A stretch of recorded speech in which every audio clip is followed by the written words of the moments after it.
ابن زیاد جیسے طوفان بھی آئیں گے، عمر ابن سعد جیسے طوفان بھی آئیں گے، یزید جیسے طوفان بھی آئیں گے، اتنے بڑے طوفان آئیں گے، لیکن حسین ابن علی علیہ السلام کی ہدایت تا قیامت قائم و دائم رہے گی۔ یہ رسول اللہ کا وعدہ ہے۔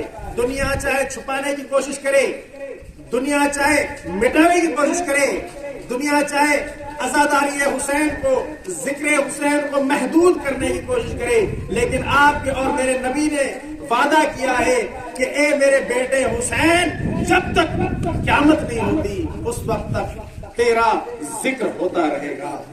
لیکن اس دور سے لیکن آج تک 1400 سال ہو چکے، آج تک یزیدی پیدا ہو رہے ہیں، خود کو خود کچھ بمبار بنا کر پیش کر رہے ہیں۔ یعنی اتنا بڑا لشکر ہے نا، اتنے سال ہو گئے ابھی تک اس کا لشکر ختم نہیں ہو رہا ہے۔ شیطان کا لشکر، جس طرح شیطان کا لشکر ہے اسی طرح یزید کا لشکر۔ اور کل تک تو چھپے ہوئے تھے، آج تک تو ہم نے بازاروں میں دیکھا، گلی کوچوں میں دیکھا، گلی کوچوں میں سر عام کہتے ہوئے نظر آتے ہیں یزید زندہ باد، یزید زندہ باد۔ آج تو اے مسلمان سمجھ، حسینیت زندہ باد، حسینیت زندہ باد، حسینیت زندہ باد، حسینیت زندہ باد، عزیزیت زندہ باد، عزیزیت زندہ باد، عزیزیت زندہ باد، نعرہ حیدری۔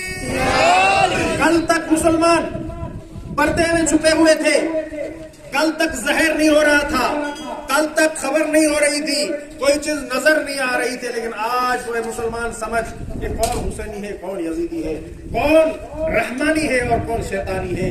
رحمان کا ماننے والا رحمانی ہوتا ہے۔ رحمانی اگر دنیا میں کوئی ہے تو وہ مولا حسین بن علی ہے، اور اگر کوئی شیطانی ہے تو وہ شیطان کے چاہنے والے